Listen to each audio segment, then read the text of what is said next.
Hello everyone, welcome back once again to my channel.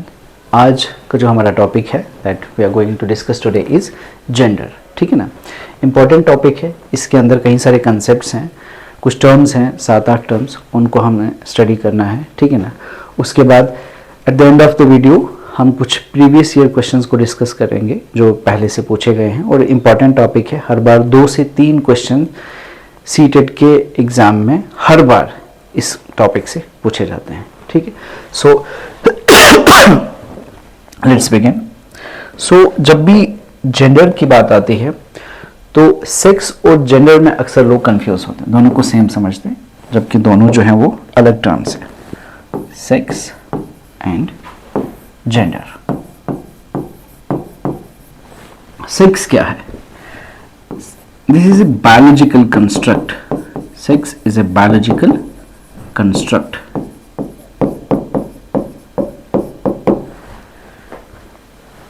जबकि gender जो है ये सोशल कंस्ट्रक्ट है। अब बायोलॉजिकल कंस्ट्रक्ट और सोशल कंस्ट्रक्ट क्या होता है, इसको समझना है। ठीक है, अब देखो, सेक्स जनरली हम पता है हमें मेल होता है, फीमेल होता है और ट्रांसजेंडर होता है। ठीक है ना, अब कैसे पहचानेंगे हम एक इंडिविजुअल को कि ये मेल है, फीमेल है या ट्रांसजेंडर है? On the basis of his और हर मॉर्फोलॉजी, है ना, उनकी मॉर्फोलॉजी, या सिंपली हम कहेंगे कि ऑर्गन्स के बेस में, जो बॉडी ऑर्गन्स हैं, ठीक है ना, उनके बेस पे हम ये कह सकते हैं कि ये मेल है, फीमेल है या ट्रांसजेंडर है। ठीक है ना, तो ये एक बायोलॉजिकल कंस्ट्रक्ट है। मतलब बायोलॉजिकल, इसमें सोसाइटी में कुछ नहीं, बायोलॉजिकली जो चीज़ है, जो इंसान के अंदर बायोलॉजिकली जो चीज़ डेवलप हुई है, उसी डेवलपमेंट की बेसिस पे हम पहचान सकते हैं सेक्स कि ये मेल है, फीमेल है या ट्रांसजेंडर। इसको कभी बदला नहीं जा सकता है। ठीक है, दिस इज सेक्स। अब जेंडर जो है is a social construct. Social construct का क्या मतलब? जेंडर जो है सोशल कंस्ट्रक्ट है। क्यों है सोशल कंस्ट्रक्ट? मान लो एक तरफ हम मेल लेके चलते हैं और एक तरफ फीमेल।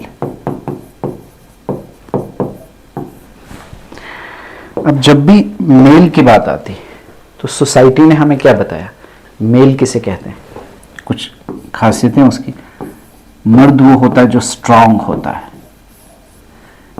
जो बहादुर होता है, ब्रेव, टफ होता है,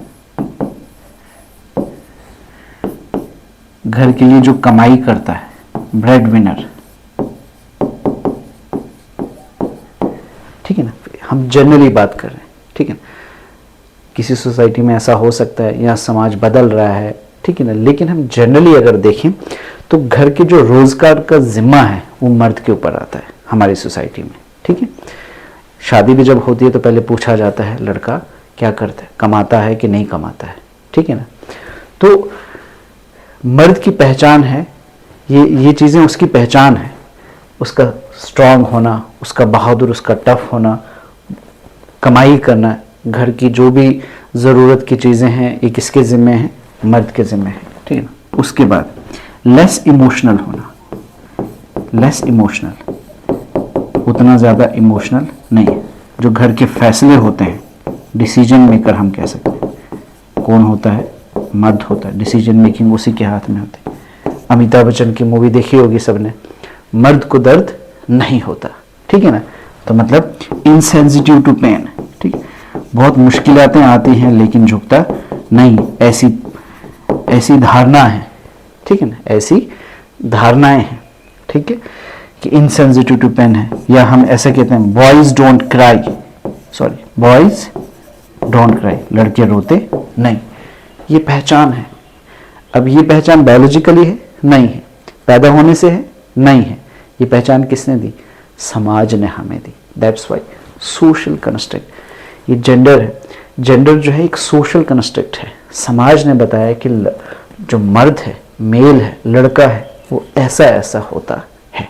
अगर ऐसा नहीं होगा तो उस लड़के पे, उस मर्द पे क्या उठेगी? उंगली उठेगी। ठीक है ना, लड़की कैसी होती है? समाज क्या बोलता है लड़की कैसी होती है?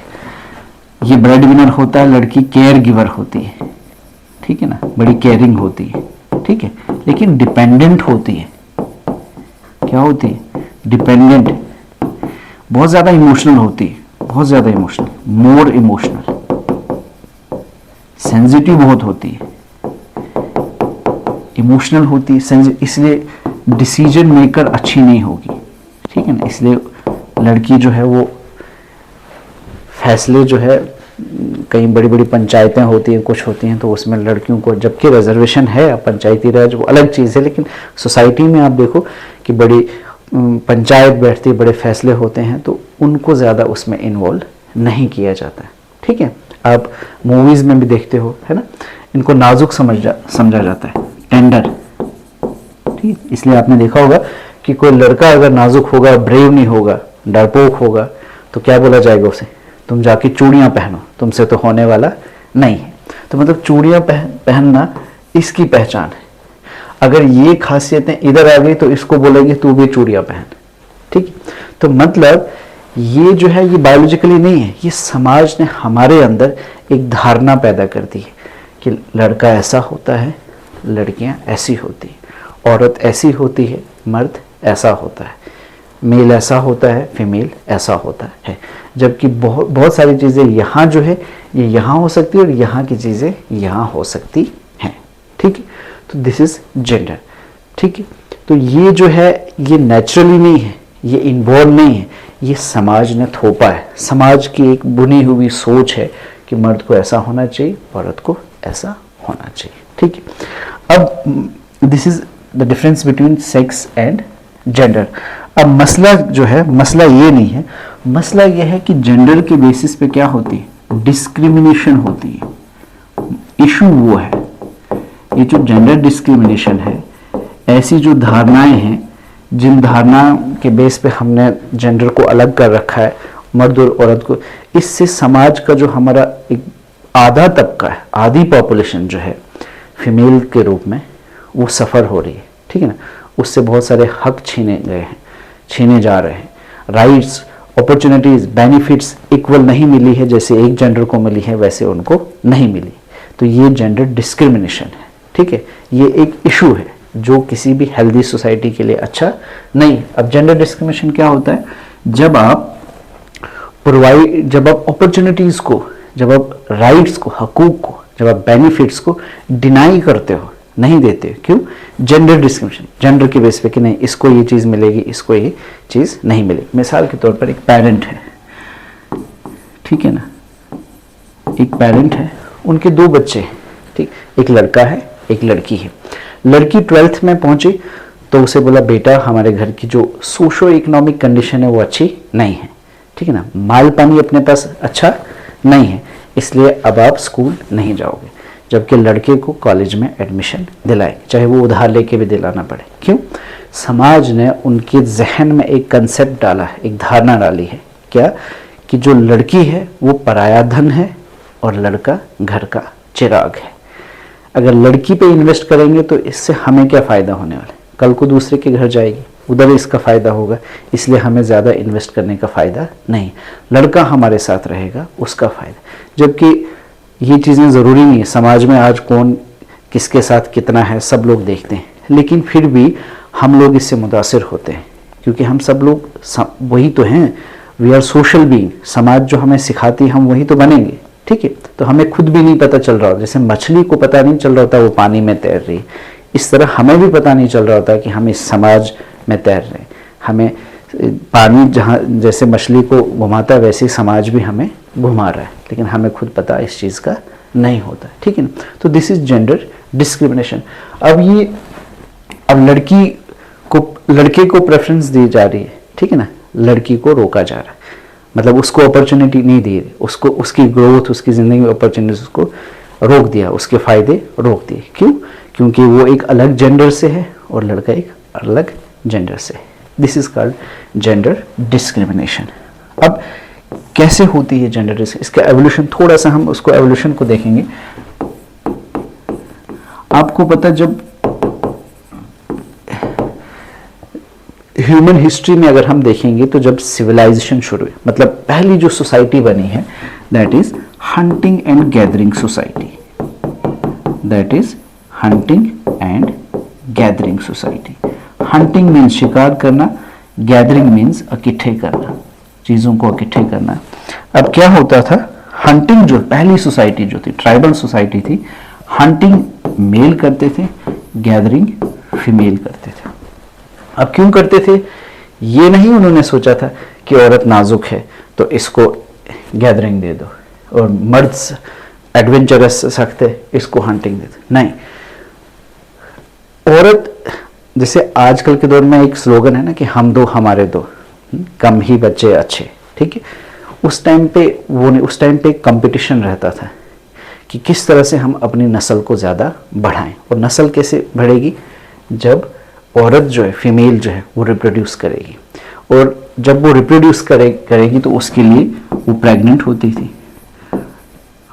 प्रेगनेंसी के दौरान उसके लिए बहुत दूर तक चलना पॉसिबल नहीं होता था, ठीक है ना, मतलब पेड़ों पे चढ़ना, दूर चलना, छुपना, ठीक है ना, दो जानों को लेके भागना मुश्किल होता था।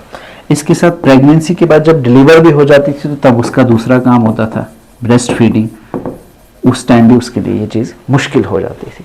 तो ऑब्वियसली क्या हुआ, उसने वो काम किए जो उसके बस के थे। तो मतलब क्या हुआ कि जंगल में जो पेड़ वेड़ थे उनसे जो फल नीचे गिरता था वो चुन लिया, या कोई रूट्स वगैरह जो थी, एडिबल रूट्स जिनको खाया जाए उनको निकाल लिया।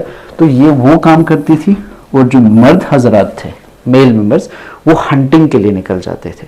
तो इस तरह से दोनों काम करते थे, और बिल्कुल इक्वालिटी था, दोनों एक हिसाब से बराबर थे, कोई डिस्क्रिमिनेशन नहीं था, बराबर थे। अगर डिस्क्रिमिनेशन करते भी लॉजिकली अगर आप देखो तो यहाँ पे स्ट्रांग ये थी, क्योंकि रिप्रोडक्शन का कंट्रोल किसके हाथ में था, फीमेल के हाथ में था। लेकिन इनके जहन में ही वो कंसेप्ट नहीं था। जैसे जैसे आगे बढ़ते गए, अब ये तो लाखों सालों का प्रोसेस है, लेकिन मैं इसको शॉर्ट में बता रहा हूँ ऐसे, और हमारा हिस्ट्री का टॉपिक भी नहीं है, जस्ट आपको समझाने के लिए कि जेंडर डिस्क्रिमिनेशन आया कहाँ से। एग्रीकल्चर सोसाइटीज आई, जैसे आगे बढ़े एग्रीकल्चर सोसाइटीज जब आई तो उसमें से जो लैंड थी, जमीन, ये सबसे वैल्यूएबल एसेट बन गया। सबसे वैल्यूएबल चीज जो थी वो जमीन थी, ठीक है ना। इस जमीन को बाद में आगे भी सौंपा जाता था कि मेरी ज़मीन है तो मेरे बाद इस पे किसका कंट्रोल रहेगा। तो जनरली क्यों, किस कारण, बहुत सारी चीज़ें हैं, वो अलग से कंसेप्ट, हिस्ट्री अलग है। जनरली जो कंट्रोल था लैंड के ऊपर वो किसका रहा, मेल का रहा, मेल मेंबर्स का कंट्रोल रहा जो लैंड थी उसके ऊपर, और लैंड ही सब कुछ थी एग्रीकल्चर सोसाइटी के अंदर। इस पे कंट्रोल रहा मेल का, तो मतलब जिसके जो सब कुछ है वो जिसके अंडर है तो वही सब कुछ है ना। जमीन सब कुछ है और ये किसके अंडर है, मेल के अंदर, तो ऑब्वियसली मेल ही मोर अथॉरिटेटिव है और मोर पावरफुल है। तो ये चीजें आगे आगे चलती गई और इसी सोसाइटी से फिर एंशिएंट सिविलाइजेशंस आई, वहाँ पे भी हमने देखा, फिर मेडिवल सिविलाइजेशन आई, वहाँ पे भी। तो मॉडर्न तक पहुँचते पहुँचते हमने ये चीज़ देखते रही कि अल्टीमेटली हमारी जो सोसाइटी थी वो कैसी सोसाइटी बन गई, पैट्रियार्कल, मतलब मेल डोमिनेटेड सोसाइटी, जिसमें मर्दों के पास, मेल मेंबर्स के पास कंट्रोल ज्यादा रहा, उनके पास अपॉर्चुनिटीज ज्यादा, बेनिफिट ज्यादा, हकूक ज्यादा एज कंपेयर टू फीमेल। ठीक है, तो ये इसी तरह से क्या हो गया, एक सोसाइटी पूरी, मतलब दुनिया की बात है, पूरी दुनिया में सोसाइटी ऐसी बनी कि मेल्स के पास कंट्रोल रहा और फीमेल्स के पास कंट्रोल नहीं रहा, जिसके बीच में, जिसकी वजह से जो फीमेल्स थी वो हमेशा थोड़ी कमतर माने गए, उनके पास कंट्रोल नहीं रहा तो अथॉरिटी नहीं रही, पावर नहीं रही। ठीक है, तो वो हमेशा दबे रहे। लेकिन जो आगे इंडस्ट्रियल सोसाइटी जब बनी तो इंडस्ट्रियल सोसाइटी ने औरतों को घर से बाहर निकाला। जब वो बाहर निकले उनको एक्सपोजर मिला, एजुकेशन की ज़रूरत पड़ी, तो उन्होंने एजुकेशन, जब वो इल्म हासिल किया, ज्ञान हासिल किया, ठीक है ना, जब वो एजुकेटेड हुए तो उनके अंदर कहीं ना कहीं उन्होंने सेंस किया कि हमारे साथ क्या हो रहा है, भेदभाव हो रहा है, कहीं पे डिस्क्रिमिनेशन हो रही, तो उसने इसके खिलाफ आवाज़ उठाई। वही आवाज़ें उठ के आज हम देखते हैं कि कहीं पे रिजर्वेशन हम मांगते हैं, पार्लियामेंट में रिजर्वेशन बिल की बात होती है, ठीक है ना, हर जगह पे औरतों की रिजर्वेशन देखते हैं। आज हम देखते हैं कि हमारा जो बड़ी सारी चेंजेस हम देख रहे हैं, हम डिस्कस करेंगे आगे, ठीक है ना। तो कहने का मतलब ये था कि एवोल्यूशन किस किस तरीके से ये जो जेंडर डिस्क्रिमिनेशन है ये इवॉल्व हुआ, ठीक है। अब अल्टीमेटली अब जेंडर डिस्क्रिमिनेशन का अपोजिट क्या है, ये खत्म कैसे होगा, इक्वालिटी से। जब कंसेप्ट क्या आएगा, इक्वालिटी का। अब इक्वालिटी का क्या मतलब है, बराबरी। बराबरी का मतलब ये नहीं है कि एक जैसा होना, कभी भी दो जेंडर एक जैसे नहीं हो, कई बार ऐसा भी कंफ्यूजन हो सकता है, बराबर, ठीक है ना, तो बराबर नहीं हो सकते। इक्वालिटी का मतलब ये है कि हर किसी को बराबर अपॉर्चुनिटी मिले, उनके हकूक बराबर हो, फायदे जो उनमें बांटे जाए वो बराबर हो, ठीक है ना, उसको हम कहेंगे इक्वालिटी, ठीक है ना। मतलब providing equal opportunities, equal benefits, equal rights, ठीक है ना, या similar benefits, similar opportunities, similar rights to all the gender और विदाउट एनी जेंडर बाइसनेस, उसको हम कहेंगे इक्वालिटी। इससे आगे का एक कंसेप्ट आता है इक्विटी। इक्विटी का मतलब होता है कि providing resources as per the needs. हम इसको एग्जांपल से समझेंगे। मिसाल के तौर पर एक पेरेंट है, उसके दो बेटे हैं, this is A and this is B, ये दो बेटे हैं। एक बेटा घर में टीवी देख रहा है, दूसरा बेटा खेतों में गया है काम करने। लंच का टाइम होता है, माँ इसको भी 3 रोटी देती है, इसको भी 3 रोटी, दोनों बेटे हैं, कोई फर्क नहीं, 3 रोटी इसको 3 रोटी उसको।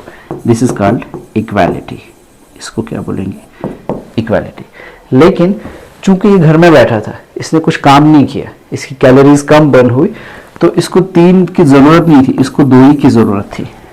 और ये जो काम पे था, इसकी कैलोरीज ज्यादा बर्न हुई, इसकी बॉडी को ज्यादा एनर्जी की जरूरत थी, ज्यादा कैलोरीज की, तो इसको 4 रोटी की जरूरत थी, ठीक है।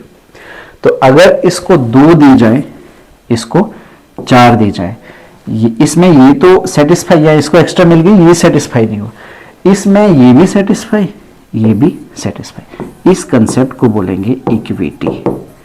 Providing resources as per the needs, providing resources equally, equality, providing resources as per the requirement, as per the needs, this is equity. ये इक्विटी और ज्यादा खूबसूरत कंसेप्ट है इक्वालिटी के कंपैरिजन में, ठीक है। तो होपफुली आप ये समझ गए होंगे। अब कुछ टर्म्स हैं, उन्हें हमें डिस्कस करना है, ठीक है ना, वो भी आप देखिए। जैसे gender role. Now what is gender role, क्या होता है gender role? Expectations assign to a particular gender, है ना, मतलब जो हम किसी, कोई भी जेंडर हो, जैसे लड़की हो, लड़की से हमने कुछ उम्मीदें लगा के रखी हैं कि लड़की ऐसी होनी चाहिए, लड़का ऐसा होना चाहिए। मिसाल के तौर पर लड़की को घर के काम आने चाहिए, किचन का खाना बनाना तो आना चाहिए लड़की को, ठीक है ना, ये हम एक्सपेक्ट करते हैं, तो ये लड़की का जेंडर रोल है, ठीक। लड़का बाहर से कुछ मंगाना है, कुछ टफ काम है, बाहर का काम है, तो वो लड़का जाएगा, ठीक है ना। तो ये हमने कुछ लड़के और लड़कियों में काम बांट रखे हैं, कुछ एक्सपेक्टेशंस, हमारे बिहेवियर्स कुछ हैं, हमने मतलब अपने दिमाग के अंदर बसा रखे हैं कि लड़का ऐसा होगा, लड़की ऐसी होगी, लड़की को ये करना है, लड़की को ये करना है, लड़की को ये करना चाहिए, लड़की को ये करना चाहिए। दिस इज जेंडर रोल, ठीक है, गॉट इट। दूसरा इसमें आ गया gender typing. What is gender typing? Gender typing is gender role को फॉलो करना, सिंपल, मतलब जो आपसे एक्सपेक्ट किया जा रहा है उसे आप फॉलो करें, इसके जेंडर रोल टाइपिंग भी कह सकते हैं। मिसाल के तौर पर आप अगर लड़की हो तो आपसे समाज ये एक्सेप्ट कर रहा है, सॉरी एक्सपेक्ट कर रहा है कि आपको खाना बनाना आना चाहिए। अब चूंकि आप भी उसी समाज के मेंबर हैं, तो आप कोशिश करते हो कि चलो मैं सीख लूं। आप अपनी मम्मी का हाथ बटा रहे हो किचन के कोर्स में, ताकि आप वहां से सीखो, ठीक है। आप उस तरफ अपना रुचि, अपना इंटरेस्ट बढ़ा रहे हो, ठीक है, ताकि आप समाज की एक्सपेक्टेशंस पे खरा उतरे। तो जो जेंडर रोल है, जो एक्सपेक्टेशंस है, उनको फॉलो करना, उन खरा उतरना, इस कॉल्ड है जेंडर टाइपिंग, या इसे आप जेंडर रोल टाइपिंग भी कह सकते हैं। उसके बाद कंसेप्ट आता है जेंडर स्टीरियोटाइप। अब जेंडर स्टीरियोटाइप क्या होता है, स्पेलिंग देख लेना, मैं भी कहीं जल्दी में इधर उधर कर दूं। स्टीरियोटाइप, जेंडर स्टीरियोटाइप मतलब फिक्स्ड बिलीफ्स अबाउट जेंडर। किसी भी जेंडर को लेके हमारे दिमाग में कुछ धारणाएं ऐसी बन गई विच आर फिक्स्ड, ठीक है ना, जो रिजिड है, फिक्स्ड है। जैसे मिसाल के तौर पर लड़की गाड़ी अच्छे से नहीं चला सकती, हमने चाहे वो कितनी अच्छी चलाए, लेकिन हमने पहले से ही मान लिया। अगर कोई लड़की गाड़ी चला रही, हम बैठे भी हैं लेकिन हम बड़े सहमे सहमे से उसमें गाड़ी में चल रहे हैं, क्योंकि हमारे अंदर है कि यार लड़की है, पता नहीं कहाँ ठोक देगी, ठीक है ना, समझ रहे हो आप। तो दैट इज जेंडर स्टीरियोटाइप, ठीक। या लड़के स्पोर्ट्स में हमेशा अच्छे होते हैं, स्पोर्ट्स लड़के बहुत अच्छा खेलते हैं, चाहे वो बिल्कुल वो जीरो पे आउट हो जाए, ठीक है ना, या उसे खेलना ही ना आए, ठीक है। तो दैट मीन्स जेंडर स्टीरियोटाइप, जब आप किसी जेंडर को लेके पहले से ही फिक्स कर लेते हो कि उसका ये है, वो ऐसा कर पाएगा, वो ऐसा कर पाएगी, ठीक है, that is gender stereotype. Even ये हमारे करिकुलम के अंदर भी है। आप टेक्स्ट बुक उठा के देखो ना, टेक्स्ट बुक जब देखते हो तो उसमें आपको क्या मतलब अंदर पढ़ने कहानी होगी तो उसमें बताया कि मुन्नी की अम्मा किचन में चाय बना रही थी और मुन्नी के अब्बा कमरे में चाय पी रहे थे। मुन्नी घर की सफाई कर रही थी और मुन्ना बाजार से सब्जी लेने गया था। अब क्या है कहानी में, क्या है, हमने बांट दिया जेंडर रोल, मुन्नी को वैसे काम में लगा दिया जो हम जेंडर रोल्स, हम जो हमारी एक्सपेक्टेशन है, सफाई के काम, किचन के काम, और लड़के को बाहर। और बाप ऐसा कभी नहीं हो सकता कि मुन्नी के अब्बा चाय बना रहे थे और मुन्नी की अम्मा कमरे में बैठ के चाय पी रहे थे, ऐसी कहानी में देखने को नहीं मिलेगा। तो इससे क्या होता है कि ये जेंडर डिस्क्रिमिनेशन जो है ये और ज़्यादा पुख्ता होती है, इसमें मतलब हमारे जहनों के अंदर ये चीज़ें रच बस जाती हैं, ठीक है, गॉट इट। तो दिस इज जेंडर स्टीरियोटाइप। उसके बाद टर्म आता है जेंडर बायसनेस। अब ये तो पता ही है आपको, मतलब जब आप एक जेंडर को प्रेफरेंस देते हो दूसरे के मुकाबले, उसको बायसनेस कहेंगे, सिंपली जो बायसनेस होती है, ठीक है। आप देखते हो कि कोई कंपनी जो है वो क्या करती है, प्रेफर करती है फीमेल एम्प्लॉयज़ को, और कोई कंपनी ऐसी है जो प्रेफर करती है मेल एम्प्लॉयज़ को, ठीक है ना। दोनों के अलग अलग रीजंस होते हैं। तो मतलब जहाँ पे भी प्रेफरेंस हो एक जेंडर के मुकाबले दूसरे को, तो वहाँ पे हम कहते हैं कि ये वो जो चीज़ है दैट इज जेंडर बायसनेस, ठीक है। आप किसी एक के प्रति आपका जो झुकाव है वो ज़्यादा है, दैट इज जेंडर बायसनेस, ठीक है। आप देखते हो कि टीवी के एडवर्टीजमेंट्स अगर आप देखते हो तो उसमें जो भी ब्यूटी प्रोडक्ट्स की एडवर्टीजमेंट होगी उसमें अक्सर फीमेल्स को लिया जाता है, और जब कोई एडवेंचरस होगी, जैसे मान लो माउंटेन द ड्यू की बात कर रहे हो, तो वहाँ पे डर के आगे जीत है, कोई फीमेल नहीं बोलेगी, कौन बोलेगा, कोई मेल मेंबर होगा, ठीक है। तो ये बायसनेस है, ठीक है।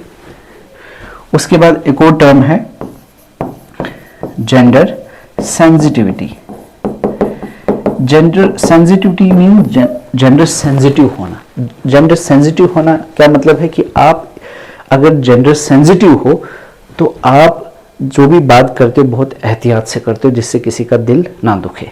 इस कमरे में मेल भी हैं, फीमेल भी हैं, तो आप ऐसी बात कर रहे हो जो जेंडर न्यूट्रल हो, जिससे किसी का दिल नहीं दुखे। मिसाल के तौर पर मैं टीचर हूँ, मैं क्लास में हूँ और मैं बता रहा हूँ लड़के जो हैं स्पोर्ट्स बहुत अच्छा खेलते हैं लड़कियों के कंपैरिजन में, तो मतलब किसे हर्ट हुआ, लड़कियों को हर्ट हुआ। या मैं बोलता हूँ लड़कियों की लैंग्वेज बहुत अच्छी है लड़कों के कंपैरिजन में, किसे हर्ट हुआ, लड़कों को थोड़ा सा इंफीरियर फील हुआ।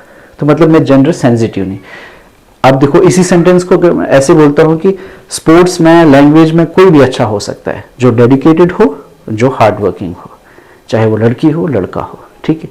अब किसी का दिल दुखा, किसी का नहीं, तो दिस इज जेंडर न्यूट्रल। और मैं जो उस कंडीशन में जो मैं हूँ, मेरे अंदर जेंडर सेंसिटिविटी होगी, मैं जेंडर सेंसिटिव होऊंगा, ठीक है, ये हुआ। उसके बाद जेंडर आइडेंटिटी, नया मॉडर्न कंसेप्ट। जेंडर आइडेंटिटी क्या होता है? जेंडर आइडेंटिटी, कुछ लोग, मान लो मैं या कोई भी इंसान जो लड़का है, वो अगर एज ए बायोलॉजिकली अगर उसका जो सेक्स है मेल है तो ही फील्स लाइक मेल, और उसे जो जेंडर है, समाज ने जो जेंडर मेल के लिए बताया वो वैसा ही फील कर रहा है, तो वो बायोलॉजिकली भी मेल है और and he feels like a boy. लेकिन कुछ लोग ऐसे होते हैं जो पैदा लड़का हुआ है, biologically he is a male, he is a boy, लेकिन जेंडर की जो खासियतें हैं वो उसके अंदर फीमेल की है। कैसे? वो नाजुक है, ठीक है ना, वो डिसीजन मेकिंग उसकी अच्छी नहीं है, वो थोड़ा इमोशनल ज़्यादा है, सेंसिटिव ज़्यादा है, तो वो क्या है, लड़का है बट ही फील्स लाइक हर। आजकल सोशल नेटवर्किंग कुछ साइट्स ऐसी हैं जिसमें आता है फील्स लाइक शी और हर, फील्स लाइक ही और हिम, ठीक है।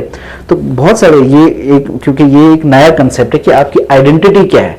बायोलॉजिकली तो आप मेल हो, फीमेल हो, बॉय हो, गर्ल हो, but how you feel like, how you identify deep down in your self, how you identify your self, खुद को आप क्या समझते हो, कैसा फील करते हो, एक लड़के की तरह फील करते हो, एक लड़की की तरह एज ए जेंडर, तो उसको हम कहते हैं जेंडर आइडेंटिटी। कोई मेल हो सकता है लेकिन उसकी जेंडर आइडेंटिटी फीमेल की तरह हो सकती है, और कोई फीमेल हो सकती है, उसकी जेंडर आइडेंटिटी मेल की तरह हो सकती है। तो ये कुछ कंसेप्ट्स हैं, ये आपके जहन में होना ज़रूरी है, ठीक है ना। इसके बाद एक चीज़ हम और देखते हैं कि हम इसको पढ़ क्यों रहे हैं, ठीक है ना, इसके एजुकेशनल इम्प्लीकेशन, क्योंकि सीटेट के लिए पढ़ रहे हैं, तो क्योंकि हमें इसकी एजुकेशनल इम्प्लीकेशंस क्या है, एजुकेशनल इम्प्लीकेशंस ही तो है जो भी है, ठीक है। अब आपको पता है कि हम इसी सोसाइटी का पार्ट है, ठीक है ना, हम इसी सोसाइटी का पार्ट है, तो सोसाइटी का सबसे बड़ा इशू जो है अभी का ये जेंडर डिस्क्रिमिनेशन है, ठीक है ना। तो हम इसको कैसे टैकल करेंगे, ठीक है ना। तो इसमें देखो कई बार सबसे पहली जो चीज़ है, तो हमें खुद को इम्प्रूव करना है ना, इम्प्रूविंग। जो हम पढ़ाने वाले हैं, टीचर्स जो होंगे, जो बच्चों को पढ़ा, उन्होंने अपने बिहेवियर को, अपने एटीट्यूड को इम्प्रूव करना होता है, ठीक है। कई बार हमें पता नहीं होता कि हम ऐसा कर रहे हैं, हमारे अंदर जेंडर डिस्क्रिमिनेशन किसी न किसी शक्ल में मौजूद है, हमें पता ही नहीं होता। जैसे मछली है ना, पानी में तैरती है लेकिन उसको ये नहीं पता कि वो पानी में है, ठीक है। वैसे ही हम इस सोसाइटी में हैं, तो हमें ये पता नहीं कि समाज हमें चला रहा है। कोई थर्ड आई अगर होगी, उनको हमें वो अगर हमें देखेंगे, उनको पता चलेगा कि ये किस तरह से जा रहे हैं। वैसे ही मिसाल के तौर पर देखो, एक कंसेप्ट आता है जिसको हम बोलते हैं हिडन करिकुलम। अगर बीएड किया होगा लोगों ने तो उसमें ये चीज आती है हिडन करिकुलम, करिकुलम लेकिन हिडन। अब हिडन करिकुलम क्या है, एग्जाम्पल से मैं बताऊंगा कि आप मान के चलो कि स्कूल है, स्कूल में आप बच्चों को लाइफ स्किल सिखा रहे हो, ठीक है ना, मतलब घर के काम सिखा रहे हो, लाइफ स्किल जो उनकी ज़िंदगी में काम आने वाले। तो जो गर्ल्स होंगे, आप उनको कैसा काम दोगे, अक्सर सफाई का काम दोगे, उनको बर्तन धोने वाला काम उनको दोगे, और अगर कुछ कहीं पे कोई दीवार गिरी होगी, पत्थर वत्थर लगाने होंगे तो वो लड़कों को भेजोगे, कोई बड़ी भारी सी चीज़ उठा के लानी होगी तो वो किन को भेजोगे, आप लड़के को। तो मतलब हम अपने हिसाब से कुछ गलत नहीं कर रहे, लेकिन हम भी जेंडर को फॉलो कर रहे हैं। हमें भी पता है कि हम एक्सपेक्ट कर रहे हैं कि लड़कियां ये काम करेंगी और लड़के वो काम कर रहे हैं। तो हम एक करिकुलम से चल रहे हैं और हमें पता है हम उस करिकुलम को फॉलो करें, लेकिन हमें पता भी नहीं। That is called as hidden curriculum, ठीक है ना। तो इसी तरह पहले हमने खुद को एनालाइज करना है। अगर हमने बच्चों को सिखाना है कि जेंडर डिस्क्रिमिनेशन गलत है, जेंडर सेंसिटिविटी सिखानी है, तो उससे पहले अपने बिहेवियर को इम्प्रूव करना है, अपने एटीट्यूड को इम्प्रूव करना है, ठीक है ना। उसके बाद हमने क्या करना है, जेंडर न्यूट्रल लैंग्वेज को यूज करना है, जेंडर न्यूट्रल, ठीक है ना। ऐसी जेंडर न्यूट्रल, जैसे मिसाल के तौर पर अगर पहले लफ्ज होता था चेयरमैन, अब उसकी जगह चेयरपर्सन हो गया। पहले लफ्ज होता था बिजनेसमैन, अभी बिजनेस पर्सन की बात करते हैं, क्योंकि मैन एक ही जेंडर को रिप्रेजेंट करता था। आप देखते हो कि क्रिकेट में पहले मतलब अभी लड़कियां जो हैं क्रिकेट में बहुत अच्छा कर रही हैं, तो बैट्समैन लफ्ज होता था, अभी रिप्लेस हो गया है ये लफ्ज विद बैटर लफ्ज का। तो मतलब ये जो लफ्ज हैं ये क्या है, जेंडर न्यूट्रल, जो किसी एक जो जेंडर को है वो उस मतलब किसी एक ही जेंडर को रिप्रेजेंट नहीं कर रहे हैं, एक न्यूट्रल है, जिसमें अगर चेयर पर्सन है तो वो मेल भी हो सकता है, फीमेल भी हो सकता है। लेकिन जब चेयरमैन की बात आए तो मतलब वहां पे मैन जो लफ्ज है वो आदमी के लिए इस्तेमाल होता है, मेल के लिए, ठीक है। तो ये मतलब ये वोकैबुलरी भी हमें एज ए टीचर इस तरह से हमें क्लास में करना है कि हमारी जो वोकैबुलरी होगी, लैंग्वेज होगी, वो कैसे होनी चाहिए, जेंडर न्यूट्रल होनी चाहिए, ठीक है। तो ये कुछ चीज़ें हैं। इसके बाद मैंने आपको बोला था कि हम कुछ थोड़ा सा इसके एंड पे हम डिस्कस करेंगे प्रीवियस ईयर क्वेश्चंस, हाँ थोड़ा सा उनको देख लेते हैं, ठीक है, उसके बाद इसको एंड करते हैं। को एजुकेशन स्कूल्स, को एजुकेशनल स्कूल जहाँ पे लड़के लड़कियाँ साथ में पढ़ते हैं, इंक्रीज जेंडर बायस, बायसनेस को बढ़ाते हैं, नहीं बढ़ाते हैं, कहाँ से, दोनों को साथ ले रहे हो तो कोई प्रेफरेंस नहीं है। Follow the western pattern of schooling, western pattern में ही थोड़ी ना कोएड होता है, दूसरी जगह भी होता है, तो ये भी खत्म।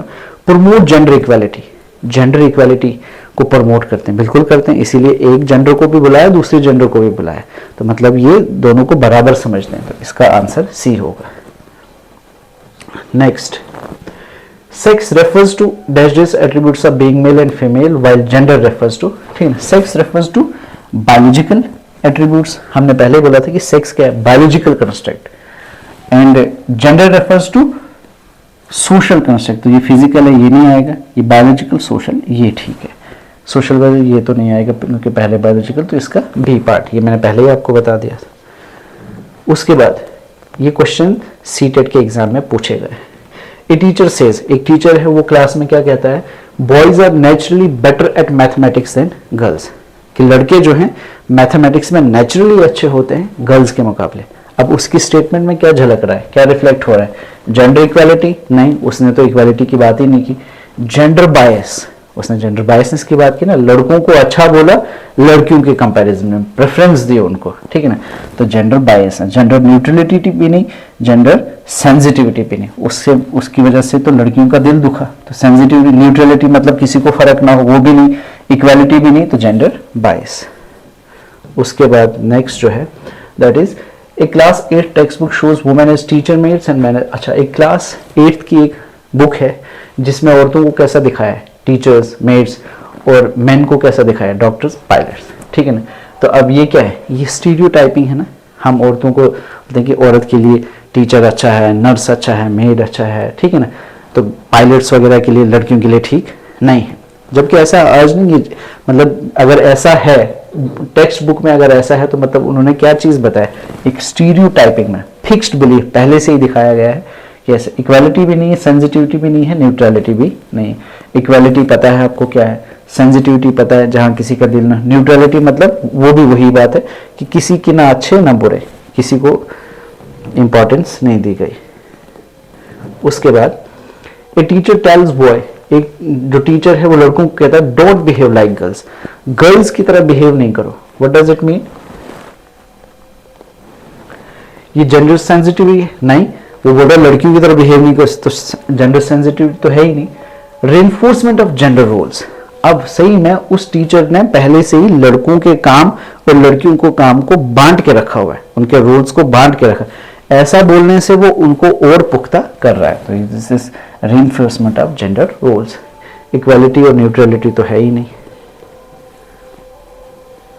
उसके बाद आ गया grandmother tells granddaughter why can't you be obedient like a good girl, this reflects, अब दादी अपनी पोती से बोल रही तुम एक अच्छी लड़की की तरह क्यों नहीं ओबीडियंट हो, मानने वाली लड़की क्यों नहीं बनते जैसे एक लड़की को होना चाहिए, तो वो क्या है, सोशल एक्सपेक्टेशन। दादी को पहले से ही पता है, एक्सपेक्टेशन है, एक स्टीरियोटाइप है कि लड़कियां जो होती हैं वो ओबीडियंट होती हैं, अगर वो नहीं मान रही तो उसको ऐसा बोल रही कि तुम क्यों ऐसी नहीं हो, ठीक है ना, तो इसमें ये बी पार्ट हो गया, ठीक है ना। तो आप देख रहे हो कंसेप्ट को समझने के बाद ये क्वेश्चन इजीली टैकल हो जाते हैं, ठीक है ना। तो आई गेस आज के लिए इतना काफ़ी है, will see you in the next video, thank you so much.